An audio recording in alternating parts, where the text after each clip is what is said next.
What is happening, fishing friends? Welcome to another episode on the KastKing channel.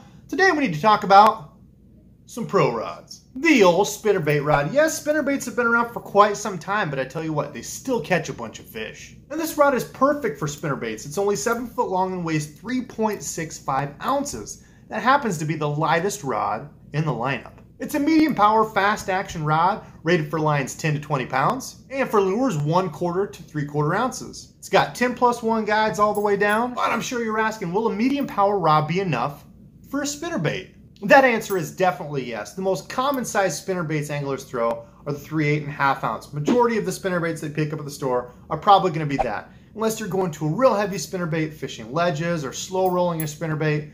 These are usually the ones you go to fish riprap or brush. This rod is great for that. It's got a good, soft, fast tip that lets you feel all those bites around rocks or wood when you're bringing it over there. It's not real mushy and soft at the end. It allows you to really pop that rod over cover. Now, it may be light and sensitive, but what about the hook setting power? Well, once you get down into this part of the rod, it's got a good, stout backbone. Exactly what you need when you pull and set the hook into those fish when you're fishing a spinnerbait.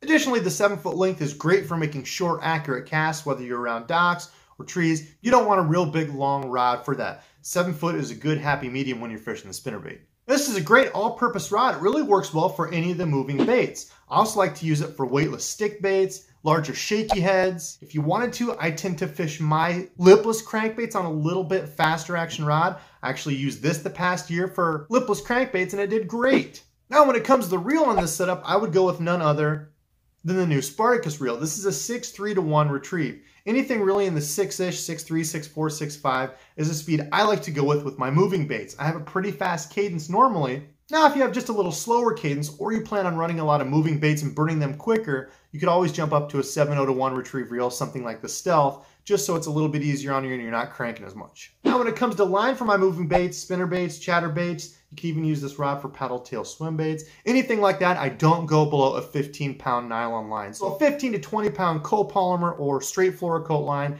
is what I would recommend when you're fishing those sort of moving baits. If you're somebody that prefers braid, I would go with a 20 to 30-pound braid. Seems to be pretty good for cast and retrieve baits. Now, when it comes to the knot on your setup, I know a lot of that's personal preference, but when I'm fishing around grass or wood, I tend to go with the tri-lane knot. That little tag end sticks out to the side, goes right back with the bait. You tend not to get grass stuck on it, but you could go with your Palomar knot or whatever you like. For more information on those knots, check the card at the top. They'll have that information for you. Be sure to check out the playlist at the end of this video for more information on these technique-specific rods. And if you're looking for information on one rod in particular, check out the description below. We'll have all those linked for you. Of course, if you have any questions at all on any of these rods, leave your questions and comments below. They would be happy to help you out. Please consider subscribing to the KastKing channel for more informative videos and, well, technique-specific videos just like this one in the future. And until next time.